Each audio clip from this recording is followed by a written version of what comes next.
ተጫዋች በነብሴ ጉበትሽ የት ጋር ነው? ጉበት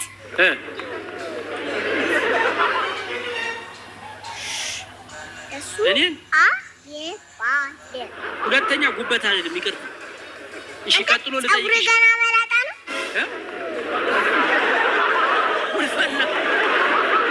የቤት ኪራይ ስንት ገባ? ሀገርሽን ሽጪ ብትባይ በስንት ብር ትሸጫታለሽ? በስንት ብር?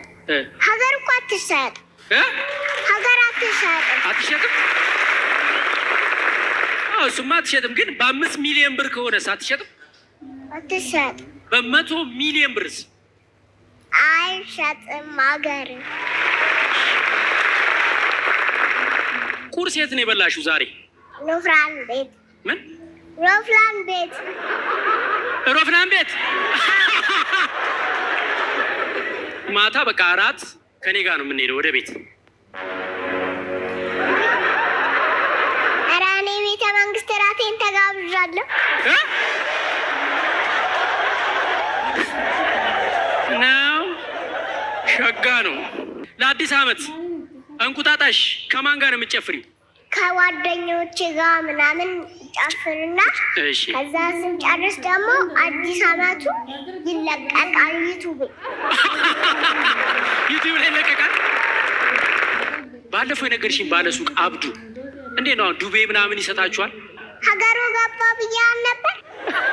አብዱ ኢትዮጵያ ሄደ፣ የራሱ ኢትዮጵያ ገባ። ታዲያ ዱቤ ብድር ከማን ነው የምትወስዱት?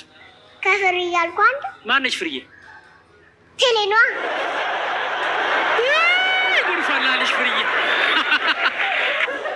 ነገ ሰርግ አለብሽ አይደል እንደሰማሁት? እና ምን ይዘሽ ነው የምትሄጂው? እቴቴ ወጥ። እንዴ ምስር ወጥ? እንደሱ አትበል። እሺ ይቅርታ። እሺ አይባልም፣ በቃ ምስር ወጥ አይባልም። የአያትሽ ወጥ ነው፣ እቴቴ ወጥ ነው። ሰርግ ቤት ታዲያ እቴቴ ወጥ ይዘሽ የምትሄጂው ለምንድን ነው? እንዴ ባለሰርጎቹ እስኪመጡ እንበላው። እጅ ከፍንጅ ማለት ምን ማለት ነው? አንቺ ከማን ጋር ነው? ከአባቴ ጋር ነው የማወራው። አለ እንዴ አባትሽ? የት አለ? ያ ኮፍያ ያደረገው ኮፍያ ያደረገው ነው እንዴ አባትሽ? ዋው እዚህ ማረድ አባትሽ ካለ ሞራል። እሺ ጥቁር ልብስ የለበሰው አታውቁም? ነጭ ኮፍያ ያደረገው አየሁት እኮ አስጨበጨብኩ።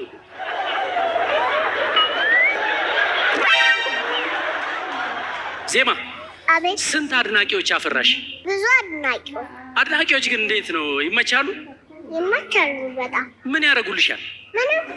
ምንም ነበር ማድነቅ ብቻ ነው።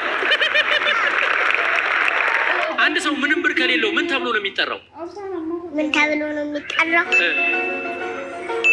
ይሄ ጣቱ ሲታጠፍ ማለት ነው። ያመዋል።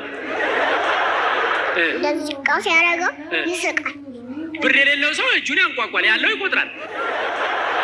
እኔ እኮ ነው በዓለም ላይ ውዷ ሀገር ማን ናት? ውዷ ሀገር ኢትዮጵያ። እናንተ ቤት የበዓል ስራ